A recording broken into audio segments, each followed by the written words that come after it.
Savings is something that is critical to your own financial well-being. And no matter how hard you work, at some stage in your career, you will retire. And the regular income will not come. What will keep you true is the savings you would have made.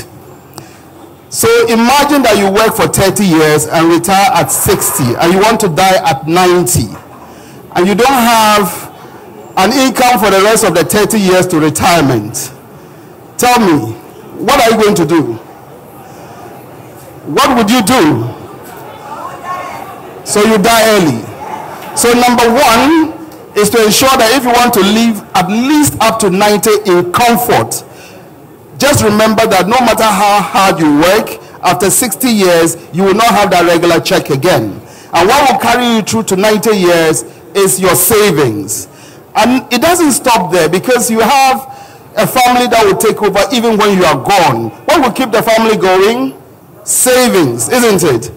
Now, it's very simple. If you look at global statistics, nations that have the highest levels of savings have the best development.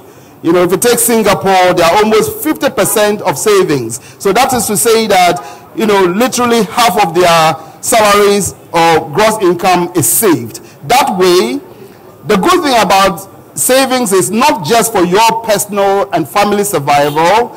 It creates a good surplus pool of funds so that other investors, whether it's government or other private sector people who want to use it to create even greater value, can tap into that savings, isn't it? And there's only when we can have that savings and allow more investments to be created that we can create even jobs. So everybody has heard about jobs and jobs. There can be no jobs if there's no savings and no investments. If there's no investment, you can't create jobs. There can be no investments if you don't have savings. So I think this is a campaign that is really, really, you know, for its time, because this is where, you know, we are talking about all the big initiatives that government wants to do to create jobs. It all starts with savings. This Save and Win campaign is actually, in a certain sense, a national policy. You know, we have oil money, and if there's one thing Ghanaians are nervous about, it is the fact that their oil resources could be misused. And anytime there's been a survey, the feedback we get is that people want us to save a bit of the oil money. And so we have the Heritage Fund, and we put the money there.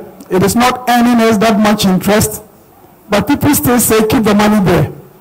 Even when we have to borrow at higher rates, people still say no, we don't want politicians to touch the money. What that tells me is that savings is a national policy. And whenever we have made it look like you save when you have your income and you spend and there's leftover, then you save, then I know that is not saving. So on that note, I declare this initiative duly launched. Stanbic Pure Save account. Let's see if you can win. Now, if we have a large, if we must see if you can assassin and now Pukana, the Wahamasu. Now, what's I at me? We need 100,000 Ghana cedis cash. Yes, Mark. This Save and Win campaign is a national drive, as we mentioned earlier. We want to encourage people to save. We want to encourage our customers who have already been saving to even do more savings, and people who have never wanted to save to also do. I speak to people, and year after year, they aim at saving, but they are never able to, because the practice has been that you earn the salary, you finish, you make all your expenses, and hope that at the end of the month, you will still, after your expense, you still have something to save. But usually, in the course of a month, things come up, and you are never able to set money aside. So you realize that people want to save, but they've never been able to because of the way they've run their lives. In the course of this campaign, we're introducing tips. We're going to encourage people to jump that barrier. And in doing that, we're just saying that you can save, you can set money aside. We're telling people, we're encouraging them, we're telling them that You just have to set it aside before you start expending at the end of every month.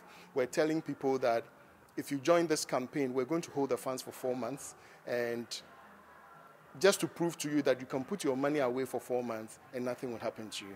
Because people also believe that, I mean, sometimes if I don't spend this money, I might not survive. But if you set it aside you realize that you even do better than sometimes.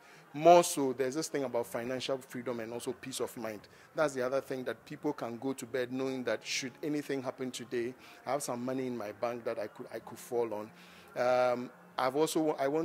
We also have the belief that savings is not a function of how much you earn. Because sometimes people want to say that until I earn a lot of money, I cannot save. So you realize that when you used to earn so low, not that much, you were not saving, you got promotion, you still could not save, you're still being promoted in life and you're still not being able to save. It just goes to tell you that it's not a function of how much you earn, but it's an attitude. And we want people to get into the habit of every month, as soon as they get their paycheck, just set something aside. So it's a national campaign we want to drive.